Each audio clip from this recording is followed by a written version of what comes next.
They tell us the Old West was won by men with dusty boots and silver spurs. But look closer at the faded photographs of the frontier, and you will find a different truth. Behind the smoke of the revolvers and the dust of the stagecoaches stood women who refused to fit the mold. From sharpshooters who outshot kings to outlaws who outran the law, these were the pioneers who redefined survival. Who were the women who traded corsets for buckskins, and what secrets are hidden in their eyes? Today, we uncover the legends of the women who didn't just survive the frontier, they conquered it. The American West was a place where your name mattered less than your resolve. For the women we are about to meet, the frontier offered a terrifying freedom, a chance to escape the rigid expectations of the East, and forge a legacy written in gunpowder and grit. Martha Jane Canary, the spirit of calamity. In this first photograph, we see a woman who looks as weathered as the plains themselves. This is Martha Jane Canary, better known to history as Calamity Jane. Notice the heavy buckskins and the way she carries herself. There is no trace of the Victorian lady here. Born in Missouri in 1852, Jane was thrust into a world of chaos after her parents died, leaving her to care for 5 younger siblings. To survive, she learned to do what the men did. She rode, she scouted, and she drank. Jane was a storyteller, often blurring the lines between fact and fiction. She claimed to have been a scout for General Custer, and while historians debate the details, the image of her in men's attire tells a deeper story. It speaks of a woman who realized that in the lawless West, gender was a barrier she couldn't afford. She was a figure of deep contradictions, a rough-talking sharpshooter who also gained a reputation for nursing the sick during smallpox outbreaks. This photo captures that duality, the hardened exterior of a woman who saw too much calamity, yet remained an icon of the Wild West's untamed spirit. But while Jane lived a life of rugged wandering, our next subject turned her hardship into a disciplined art form. Annie Oakley, the precision of a star. We move from the rugged plains to the bright lights of the arena.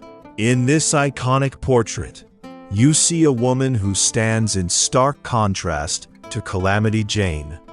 Her clothes are neat, her posture is poised, yet the rifle in her hand is the great equalizer. This is Annie Oakley, the Little Sure Shot. Born Phoebe Ann Mosey in 1860, her childhood was one of crushing poverty in Ohio. She began hunting at age 8 to support her widowed mother, developing a near supernatural marksmanship born of necessity, not sport.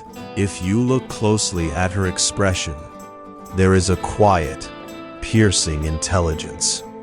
Annie wasn't just a performer in Buffalo Bill's Wild West show. She was the world's first female international superstar. She once famously shot the ashes off a cigarette held by Kaiser Wilhelm II.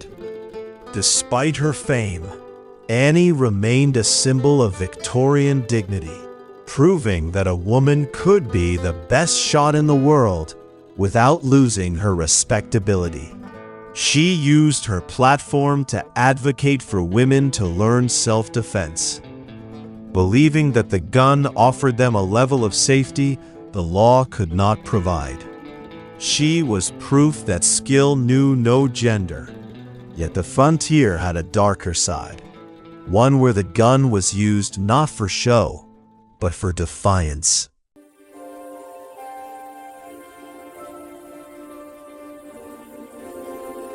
Belle Starr, the bandit queen. The narrative shifts now from the stage to the shadows of the law. In this photograph, the woman seated on the horse is Myra Maybelle Shirley Reed Starr, famously known as Belle Starr. She is often pictured in an elegant velvet riding habit, a revolver tucked discreetly but firmly at her side. Unlike the poverty-stricken childhoods of Jane or Annie, Belle came from a relatively affluent background in Missouri. But the Civil War tore her world apart, pushing her into the company of outlaws like the James Younger Gang. History often calls her the Bandit Queen, a title fueled by the sensational dime novels of the 19th century. Analyzing the image, we see a woman who understood the power of her own myth.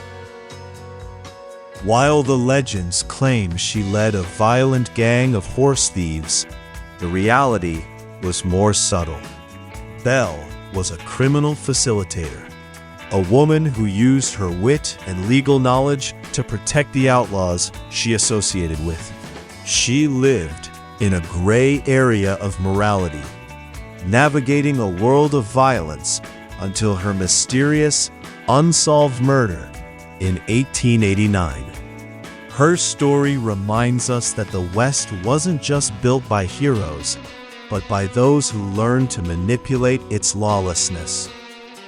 However, some women used that same lawlessness to forge a path of unmatched service. Mary Fields, the iron will of Stagecoach Mary. Finally, we look at a photograph that commands absolute respect. Standing 6 feet tall, with a cigar often in her mouth and a rifle by her side, is Mary Fields, better known as Stagecoach Mary.